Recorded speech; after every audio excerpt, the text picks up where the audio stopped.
Bonjour à tous, bonjour à toutes, j'espère que vous passez un bon week-end. Nous allons reprendre l'étalonnage sous DaVinci Resolve 15. Juste avant que je commence, juste une petite annonce rapide. Je vous signale que la bêta 2 de DaVinci Resolve 16 est disponible au téléchargement. Elle est arrivée, je crois, début de semaine ou fin de semaine. Voilà, donc je vous mets le lien en description, vous pouvez aller la télécharger. Deuxième information, j'ai partagé l'information sur ma nouvelle page, la page Facebook, parce que vous avez été assez nombreux à m'envoyer un mail en me demandant de recréer une page Facebook pour avoir la possibilité de suivre les informations de la chaîne, du site web, etc. depuis le réseau social sans devoir m'ajouter comme ami privé, me partager toutes vos informations et suivre également toutes les informations que moi je partage. Donc voilà, c'est chose faite, hein. Donc vous pouvez aller sur ma page. Si vous voulez me suivre sur Facebook, le lien est en description. Cessons de tergiverser, rentrons dans le vif du sujet. Vous pouvez voir que les rushs ont changé. On n'est plus sur Quatuor. Pourquoi? On est en fait sur Écaille montante. Écaille montante, c'est mon le documentaire que je tourne actuellement, que je réalise. Donc je ne suis pas seulement étalonneur-monteur, mais également réalisateur-cadreur. Ceci est la première capsule en cours de montage. Elle devrait sortir normalement fin de la semaine prochaine. D'avance, désolé pour les ophiophobes et les herpétophobes, à savoir ceux qui ont la phobie des serpents, ceux qui ont la phobie des reptiles. Désolé. Bref, voilà pourquoi est-ce que je prends ces rushs-ci. D'une part, parce que vous pouvez voir que j'ai des couleurs à n'en plus finir, j'ai des contrastes de couleurs partout, j'ai des couleurs super variées et de très belles couleurs sur ces plans, donc c'est très intéressant de les utiliser pour les tutos d'étalonnage. D'autre part, comme c'est mon documentaire, moi je sais vers quelle direction je veux aller, donc je pourrais vous faire des tutos, des exemples très pertinents sur ma vision, ce vers quoi je veux aller. Pour finir, vous allez voir que c'est un documentaire. Mais c'est pas parce qu'on fait un documentaire et pas une fiction qu'on va pas avoir un travail d'étalonnage qui va être assez génial. Vous allez voir que même en documentaire, on peut vraiment faire énormément de choses au niveau de l'étalonnage. C'est ce qu'on va voir en exemple ici. Donc, dans ce tuto, nous allons voir les courbes.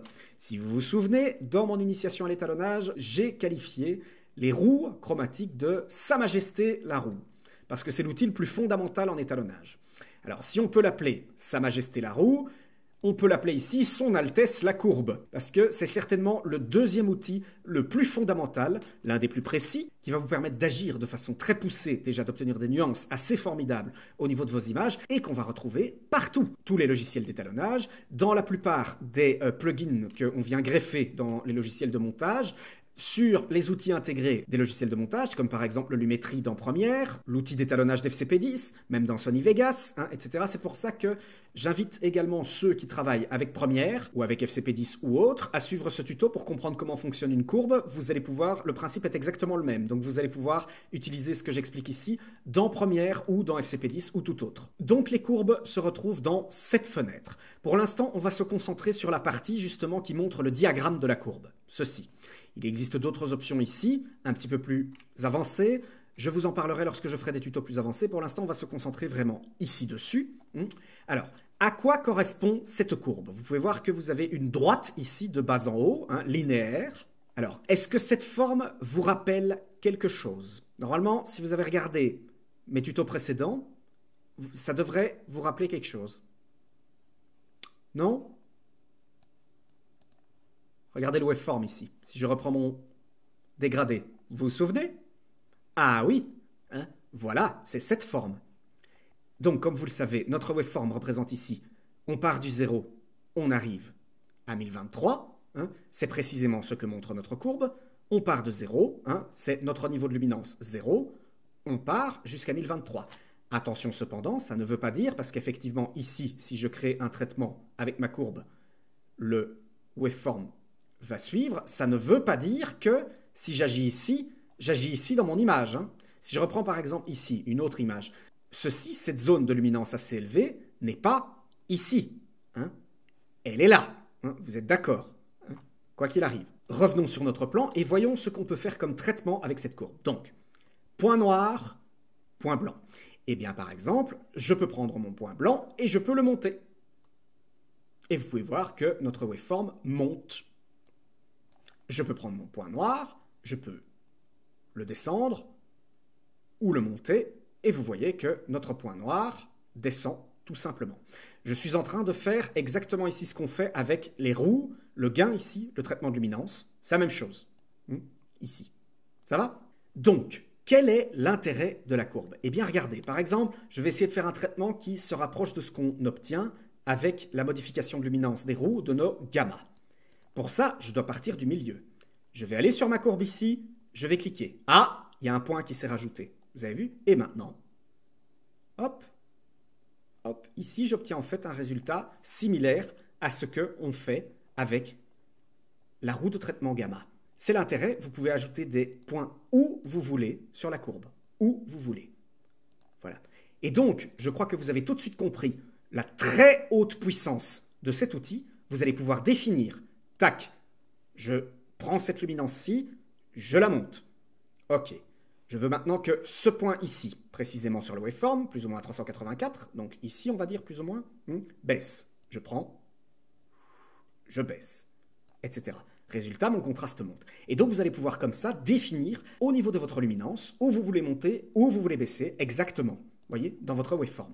Alors, une chose est à comprendre. Si je prends ici mon point au centre, comme je l'ai fait tout à l'heure, et que je le monte, vous allez me dire, mais il n'y a pas que ce point-là sur ton waveform qui a monté, il y a tout le reste qui a suivi ici en dessous jusqu'au noir. Oui, c'est tout à fait normal, parce que regardez, point intéressant, si vous voulez éliminer, enlever un point que vous avez placé au préalable, vous allez dessus avec votre curseur et vous faites un clic droit, comme ceci. Voilà, et comme ça, vous supprimez ce point. Si je prends ici à partir de mon centre et que je monte, est-ce qu'il n'y a que... Regardez, mon point était ici, il a monté. Ok, est-ce qu'il n'y a que ce point-là qui a monté? Non, regardez le reste de votre courbe. Notre point ici, vous êtes d'accord? Il est ici. Mais si je monte, maintenant, toute la courbe suit, il est ici. Ma luminance aussi ici a monté. Vous comprenez? C'est ça qui est très intéressant avec la courbe, c'est qu'elle va vous permettre de réaliser des nuances par rapport à chaque point de luminance que vous aurez créé. Tenez, regardez, par exemple, ici, ce que je vais faire, je vais prendre ici et je vais baisser la lumière pour diminuer la luminosité. Mais mon point blanc, bon, ici on ne le voit pas bien parce qu'il y a peu de points blancs, mais si vous regardez en fait ici le point blanc sur l'œil du python mollure, je vous présente une espèce de python mollure, ici, qui se trouve ici, il est resté blanc. Vous voyez, il n'y a que le reste qui s'est modifié, regardez bien. Vous voyez le point ici, regardez, ici le point sur le waveform, hop, hop, hop, je baisse, je baisse, je baisse, ah, voilà, vous voyez, mais mon point ici, mon point fixe, il est là, il n'a pas bougé, vous voyez, il est resté au même niveau de luminance, quoi qu'il arrive. Donc c'est ça qui est très intéressant. Vous allez pouvoir définir des zones dans lesquelles vous voulez agir précisément. Par exemple, je peux faire ça. Regardez, tac, voilà, ici. Je peux prendre le centre, hop, et regardez. Je suis en train d'agir dans cette zone-ci. Attention, là je suis sûr qu'il y en a plusieurs qui vont me dire « Ah, mais non, tu n'agis pas que dans cette zone-là, parce que, regardez. » On a l'impression que les autres ont l'air de s'écraser. Vous voyez, j'agis effectivement bien dans cette zone que j'ai définie avec ma courbe, mais on dirait que le reste du waveform a l'air de s'écraser autour de cette zone. Vous voyez ce qui se passe là? Hop, hop, hop, hop, hop, hop. C'est normal. Regardez bien mes courbes. Je vais exagérer pour que vous voyez bien. Hop, vous voyez? Elles ont bougé elles aussi. Il y a ce qu'on appelle une rétroaction. Vos courbes sont rétroactives. Quand vous allez créer une zone, le reste de la courbe va réagir en conséquence pour conserver une nuance cohérente. Vous voyez, donc ici, si je monte ici comme ça, j'ai donc défini maintenant que le point que j'avais ici, il devait être plus haut. Mais attention, ce point-ci uniquement. Le reste ici a baissé. Vous comprenez comment fonctionne la courbe et les nuances que vous pouvez faire avec cette courbe. Certains d'entre vous vont peut-être se demander, et pourquoi utiliser la courbe plutôt que les roues? Avec nos roues log, par exemple, on peut définir une zone plus précise. Donc, est-ce qu'on ne peut pas plutôt combiner nos primary wheels et nos logs pour arriver à choisir précisément la zone de luminance, etc. Eh bien, je vais vous donner un exemple. Dans un premier temps, déjà, avec les roues log, vous voyez, vous pouvez uniquement vous baser sur un range. Vous voyez, un low range, un height range, que vous définissez en regardant l'action sur le waveform. Ici, avec les courbes, vous allez pouvoir directement vous repérer visuellement par rapport à votre waveform. Définir ici, ici. Vous voyez, et baisser ou monter. D'autre part, ces courbes vont vous permettre des nuances de contraste inimaginables ou très difficilement reproductibles avec vos roues.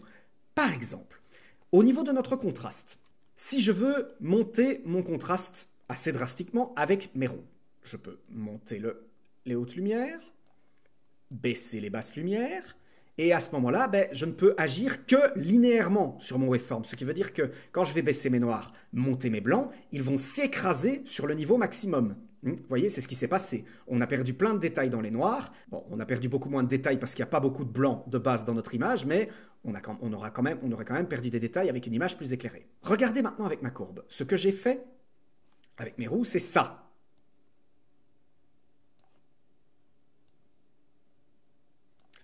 C'est typiquement, voici ce qu'on appelle un contraste en Z par rapport aux courbes. Vous voyez, donc j'ai perdu beaucoup de nuances, j'ai écrasé ici mes noirs sur le dessous, écrêté mes blancs au-dessus, mais avec la roue, je peux justement monter le contraste en conservant ces nuances. Par exemple, je fais ceci, regardez, tac, hop, tac, hop. Vous comprenez en fait ce que j'ai fait ici? J'ai monté le contraste, hein, j'ai bien monté le contraste. Mais cette fois-ci, je n'ai pas, à proprement parler, écrasé tous mes niveaux de noir sur le niveau maximum, puisque mon niveau maximum est là. J'ai pris ici le début de mes lumières moyennes et je les ai, si vous voulez, écrasées sur mes basses, écrasées entre elles. J'ai donc monté le contraste en préservant plus de nuances. Ça, c'est typiquement, vous voyez, un effet de contraste. Bon, ici, il ne fonctionne pas du tout, mais soit, c'est pour l'exemple. Mais c'est typiquement un effet de contraste qui est très utilisé en étalonnage parce qu'il vous permet donc de monter le contraste, de donner plus de ton, plus de dureté à votre image, sans sacrifier autant de détails que si vous montez le contraste de façon linéaire en écrasant vos noirs et vos blancs sur les niveaux maximum ou minimum. C'est un exemple. Et c'est pas tout, on peut vraiment obtenir des nuances de contraste assez phénoménales avec les courbes. Par exemple, je peux partir de mon haut, voilà, et je peux aller comme ça, et créer une image low cut, ou une image ainsi, high cut. Ici, on voit plus rien du tout, mais c'est pas grave. Je vais peut-être prendre un autre exemple pour que ce soit un petit peu plus évident. Hop, voilà, low cut, effet low cut, effet high cut. Vous voyez ici, j'ai écrasé mes gris sombres et mes zones les plus noires. Entre elles, je n'ai pas, vous voyez, j'ai encore le détail des écailles, je n'ai pas tout écrasé sur le même niveau. Vous voyez, parce que mon point noir, lui, n'a pas bougé. Mais ça ne s'arrête pas là, parce que les roues ont aussi une autre fonction. Regardez juste ici. Vous pouvez voir quoi? Vous pouvez voir Y, R, G, B, nos couleurs. Et regardez par exemple, si je vais sur la courbe rouge, tac, A, je crois que vous avez tout de suite compris, ceci, ce sur quoi je suis en train d'agir ici, c'est uniquement sur la luminance de mon signal rouge dans mon waveform, celui-ci. Et vous voyez qu'ici, il est très haut. Donc par exemple, il est fixé là, et bien donc, je vais pouvoir le baisser, hop, uniquement mon rouge, en préservant la même luminance. Vous voyez? Tac. Voilà par exemple. Et déjà, j'ai corrigé ma dominante affreusement rouge dans mon image. Je vais pouvoir faire la même chose avec les autres canaux. Par exemple, baisser mon vert. Voilà. Ou le monter. Vous voyez, ici, j'ai mon vert qui est dominant par rapport à mon rouge, l'image devient verte. Vous voyez, etc. Avec exactement les mêmes nuances que pour ma courbe intégrale, à savoir la luminance avec tous mes canaux sélectionnés. Donc par exemple, si je veux ajouter du vert, mais uniquement dans mes basses lumières pour faire un effet Matrix, si vous connaissez le film The Matrix des sœurs Wachowski.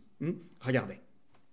Je vais sur ma courbe verte, je définis un point, voilà ici par exemple, ça je ne veux pas que ça bouge, hop, je vais monter, voilà, mon vert, hop, voilà, et hop, regardez maintenant, vous voyez, regardez, je vais mettre pour que vous voyez bien, regardez ici mes zones plus sombres, tac, tac, vous voyez, elles sont passées dans le vert, mais uniquement mes zones sombres, pas mes autres nuances, vous voyez, et cet effet est pas mal, je trouve, il fonctionne bien l'effet Matrix ici, mais soit, c'est pas grave, donc vous voyez, vous comprenez l'intérêt des courbes, vous allez pouvoir créer des nuances et de luminance, et de couleur, et de saturation, parce que, ça je ne vous l'ai pas montré, je vous le montre rapidement, vous allez agir avec votre courbe exactement comme avec nos barres, avec un Y séparé, vous pouvez agir uniquement sur le Y. Par exemple ici, je monte ma luminance, style low cut,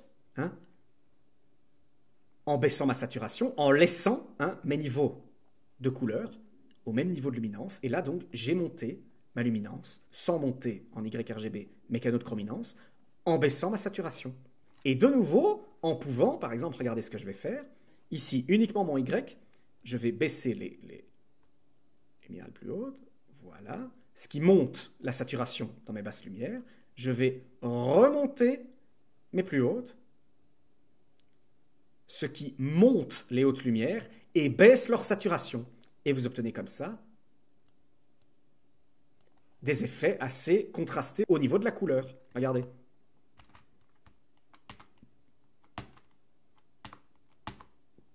Vous voyez, là, ici, dans mes plus basses lumières, ma saturation grimpe. Vous voyez, elle est plus forte. Mais par contre, ici, si vous regardez dans les plus hautes, hein, là, ma saturation baisse. Hein. Je crois que vous saisissez très bien la très haute puissance de cet outil. Et pour finir, point bonus, vous allez pouvoir, grâce aux courbes, vous repérer directement par rapport à votre waveform, mais aussi par rapport à votre image. Parce que regardez, si j'ai les courbes ici actives, hein, vous pouvez le voir par la barre rouge qu'il y a ici dans la fenêtre de Resolve, mes courbes sont actives, et que je vais sur mon image. Regardez, j'ai une pipette maintenant qui est apparue, c'est plus mon curseur normal. Vous voyez, c'est une pipette. Avec cette pipette, qu'est-ce que je vais pouvoir faire? Par exemple, je vais aller sélectionner cette zone. Tac. Regardez ma courbe. Il vous a indiqué précisément les points où vous êtes. Ici donc, j'ai sélectionné cette zone-là. Ça veut dire qu'à ce niveau, mon rouge est à ce niveau. On a sélectionné plus ou moins là. Mon vert est là. Mon bleu est là, dans cette zone. Et ma luminance générale est ici. Tac. Plus ou moins à l'intersection des trois. Et donc maintenant, comme je sais exactement où se trouve la zone de luminance de cette image, je peux agir en définissant qu'à partir de cette zone de luminance, hop, je monte, sans monter la saturation, je baisse le rouge, hop, hop, hop, hop, hop, hop, voilà, et éventuellement, pour avoir un petit peu plus de contraste de couleur, je le remonte un peu plus bas, voilà, hop, je vais remonter le vert, hop, voilà, légèrement le bleu, voilà, et voilà. Et voilà déjà, par exemple, une correction fonctionnelle. Vous comprenez la très, très, très haute puissance et précision de cet outil. Je suis sûr que maintenant, il y en a qui vont me demander, oui, ben donc du coup, autant utiliser tout de suite la courbe. Pourquoi utiliser les roues? Pourquoi utiliser les barres? Sachant que ceci, ça fonctionne du tonnerre. Alors la réponse est très simple. Oui, les courbes sont très puissantes et précises. Cependant, pour quelques cas de colorimétrie, elles peuvent être assez contraignantes. Les roues et les barres sont là pour faire vos premiers étalonnages, votre premier jet de façon plus rapide et de façon linéaire, tout simplement. Parce qu'ici, n'oubliez pas que là, vous allez devoir agir dans chaque canot séparément, hein, alors qu'au niveau des roues, si vous voulez aller vers votre sillon, vous n'êtes pas obligé d'agir sur deux canaux ici, 2 fois sur votre courbe. Vous pouvez directement, vous voyez, aller sur, hop, vers votre sillon. Si j'essaye de reproduire ceci sur ma courbe, vous voyez, si je veux aller vers le sillon, d'abord je dois aller vers mon vert, ensuite je dois faire ici, hop, clac, transfer, option, vous pouvez cliquer ici, transfer copy to blue, vous voyez, pour obtenir exactement la même courbe en vert et en bleu. Vous voyez, donc ici il y a 2 traitements plutôt qu'un. Vous voyez, donc vos roues sont plus rapides pour des étalonnages plus basiques, je vais dire, et plus rapides linéaires, vous voyez. Votre courbe va être plus utile justement pour faire des étalonnages plus précis, des nuances plus complexes. Personnellement, mon utilisation principale des courbes et des roues, j'utilise les roues, éventuellement les barres, en correctif, et j'utilise en revanche les courbes pour tout ce qui est style, quand je veux justement agir plus en détail sur l'image, donner un ton assez profond. Et bien ce que je vous propose donc, pour conclure ce travail sur la courbe, c'est de faire un pré-étalonnage vers le style que je voudrais obtenir avec cette image. Alors, ce que je voudrais obtenir comme style avec cette image, eh bien, j'aimerais bien me rapprocher d'un style à peu près comme ceci. Vous voyez, la particularité de cette image, donc, c'est que la grenouille semble à la limite presque surréaliste tellement qu'elle est nette, plus vraie que nature. Un contraste de couleurs très élevé. Vous voyez ici, on a un jaune vraiment très jaune qui se démarque beaucoup de notre noir, qui est très noir, de notre bleu, qui est très bleu, etc. Bon, évidemment, cet effet ne s'obtient certainement pas qu'en étalonnage. Cet effet, évidemment, va s'obtenir à 80% en captation. À savoir, il faut pour ça déjà beaucoup de piquets. Il faut également des éclairages pour que ce soit très très bien éclairé et que les couleurs ressortent bien. Et vous pouvez voir donc qu'on voit ici vraiment des points lumineux très très très prononcés dessus, donc monter ce qu'on appelle le contraste de couleur et le contraste luminique. C'est ce que je vais essayer d'obtenir ici. Donc dans un premier temps, je vais faire une première correction pour que ce soit déjà plus ou moins équilibré. Donc ce que je vais faire, je vais déjà monter ma luminance à partir des hautes, comme ceci, voilà, avec les roues, et je vais éliminer la dominante rougeâtre. Voilà, ça me semble déjà pas mal. Je vais partir ici sur une deuxième correction, dans la structure nodale. Je sais, je n'ai pas encore vu ça avec vous.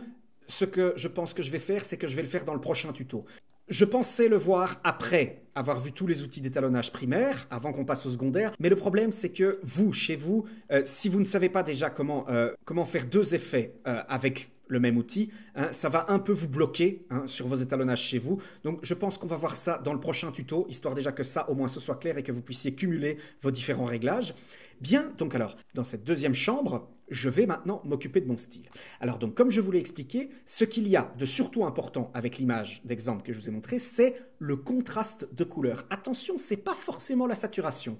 C'est surtout, vous voyez, l'image peut ne pas être saturée dans le sens où c'est pas, les couleurs ne sont pas forcément pétantes. Hein. Si je reviens sur mon image ici, vous pouvez voir d'ailleurs que les couleurs ne sont pas hyper flashy, elles sont prononcées, mais elles ne sont pas non plus écrasantes comme si elles étaient pures, pétantes, vous voyez. Ce qui est surtout important, c'est de miser avant tout sur le contraste de couleurs, c'est-à-dire un bleu bleu à côté d'un jaune jaune, etc.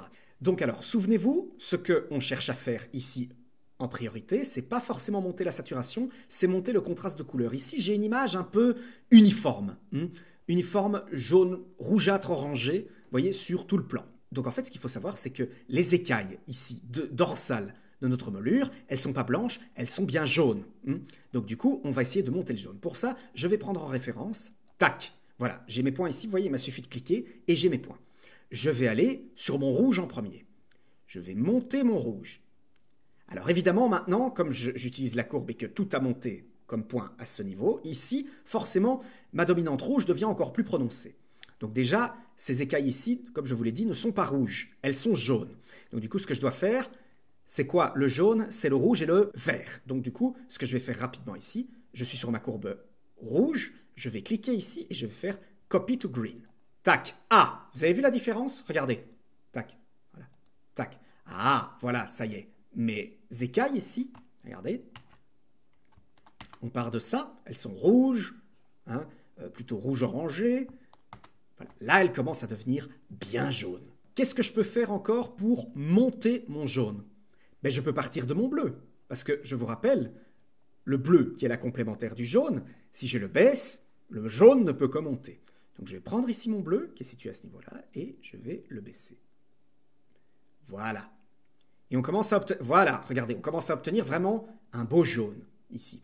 Cependant, au niveau de notre bois ici, on a quelque chose de fort rougeâtre et on commence à avoir nos hautes lumières qui deviennent un peu vertes, un peu verdâtres comme ça, qui sont pas très jolies. Nous, ce qu'on voudrait justement, c'est un noir bien noir, un blanc bien blanc, peut-être ici quelque chose de plus modéré par rapport à notre moulure. C'est ce que je vais faire. Pour ça, je vais aller dans le vert, je vais aller sélectionner tac ici, hein, je suis plutôt à ce niveau de luminance, ok, hein, je baisse ici mon vert, voilà, regardez, hop, je vais limite encore baisser mon rouge. Voilà. Et donc, au niveau de mes basses lumières, dans mes noirs, ici, au niveau de mes plus basses lumières, eh ben, je vais de nouveau baisser ma saturation intégrale, c'est-à-dire baisser mon rouge, baisser mon vert, pour que ce noir, ces zones les plus sombres, n'aient pas de dominante jaune rougeâtre. Voilà. Je retourne sur mon vert. Voilà. Voilà. Voilà. Regardez, vous voyez la différence? On est parti de ça, vous voyez, plus uniforme. On arrive à ça, paf! Ah! Ah, c'est déjà beaucoup mieux. On a ici quelque chose de plus jaune, de plus prononcé. Notre moulure commence à se détacher hein, du reste de l'image et commence à bien ressortir. Alors, je pourrais continuer encore hein, avec les courbes comme ça, mais vous voyez déjà ici, j'obtiens quelque chose. Regardez, ça c'est avant mon traitement sur les courbes, ça c'est après. Vous voyez, regardez ici. Là, vous voyez, c'est plutôt blanc, ça se fond, hein, plus ou moins la même couleur. Et là, pof, ah, ici, j'ai quelque chose de bien blanc, bien noir. Là, je commence à avoir quelque chose de bien jaune. Mon contraste de couleur monte. Vous voyez, c'est vers ça que je voudrais me diriger. Alors, je pourrais continuer, évidemment, je pourrais continuer sur la courbe, mais cependant, je crois que vous comprenez le problème, on commence à avoir beaucoup de points. Une fois que vous commencez à avoir plein de points sur votre courbe, ça commence à devenir difficile de se positionner avec précision. Donc voilà, pour l'instant, on va en rester là. Hein. L'effet que j'obtiens, hein, vous voyez, on est parti de ça, on arrive à ça, est déjà plutôt réussi. Donc voilà, évidemment, si je ne me limite qu'à la courbe, qu'à une seule courbe, forcément, il y a un moment où je vais être un peu bloqué. Il faut évidemment encore que je cumule d'autres réglages et que j'utilise d'autres outils pour être un peu plus précis, pour faire l'étalonnage que je voudrais. Je vais vous montrer, hein, regardez. je l'ai fait. Voici l'autre. Vous pouvez voir ici que j'ai utilisé 4 nodes. Hein. J'ai utilisé plein d'outils différents. J'ai utilisé d'autres outils, mais voilà. Vous voyez le résultat ici? Ah, regardez. Ici, donc, vous voyez, on part ici d'une dominante générale, peu de contraste. Et là, tac, vous voyez à quoi on arrive. Ici, nos motifs, nos écailles dorsales sont très très jaunes. On a un très bel effet de lumière. Des écailles ventrales qui sont bien blanches. Et ici, notre bois, lui, reste plutôt dans le brun. Le moulure se détache vraiment de notre fond. Vous voyez, regardez ici. Comme je vous l'ai dit, je n'ai pas utilisé ici que la courbe. Je l'ai utilisé, oui, et j'ai fait l'effet plus ou moins similaire à ce que vous connaissez. Ici, en plus, j'ai utilisé ce qu'on appelle des courbes croisées pour monter ma saturation dans une certaine teinte, aussi au niveau de ma luminance, etc. Donc tous ces outils-là, les courbes croisées, je les verrai avec vous par la suite. Il faut savoir aussi que mon image de base est très très très bruitée. Je vous explique pourquoi. En fait, à la base, ce que je voulais obtenir pour obtenir des plans comme ça, c'est j'ai travaillé avec un 5D et un objectif macro. Ce que vous voyez ici, par exemple, c'est un plan pris à la macro. Ceci aussi, c'est pris à la macro. Le problème que j'avais avec la macro, c'est que la profondeur de champ est très très très très très très faible. Bon. Quand vous prenez des photos d'insectes, il vaut mieux utiliser des insectes morts, parce que là, vous pourrez sans problème fixer votre profondeur de champ. Mais face à des bébêtes qui n'arrêtent pas de bouger, j'allais pas tuer mes reptiles pour faire mes images. Donc ça a été plus compliqué. Donc ce que j'ai fait, en fait, plutôt, c'est que j'ai utilisé une caméra 4K, une Sony PW-Z100. J'ai tourné en 4K et donc ce qui me permet, dans un projet Full HD, c'est que je peux en fait zoomer, je vais le faire vite ici avec vous, dans mon image, 2 fois, ce que je vais faire ici par exemple. Voilà, comme ça, sans perte de définition. C'est-à-dire qu'ici, mon image que j'ai ici est toujours 1080p. J'ai pas perdu de définition, on est toujours en 1080p, vous voyez ici. Et j'obtiens donc mon image très très très très très proche, en ne perdant aucune définition par rapport à mon export final. C'est quand même pas mal. Regardez, on part de ça. Tac. Ah, c'est pas mal. Je suis assez content du résultat que j'ai obtenu ici. Voilà, ne vous en faites pas encore une fois. Denoiser, PTZR, Blur and Sharpen, etc. Tout ça, on verra dans les prochains tutos. On va en rester là, donc je vous rappelle, prochain tuto, on va passer sur la construction nodale pour que vous puissiez, par exemple, vous-même, cumuler plusieurs réglages de roue. Eh bien, ce sera tout pour aujourd'hui. Je vous remercie beaucoup. Merci de me suivre et je vous dis à très bientôt.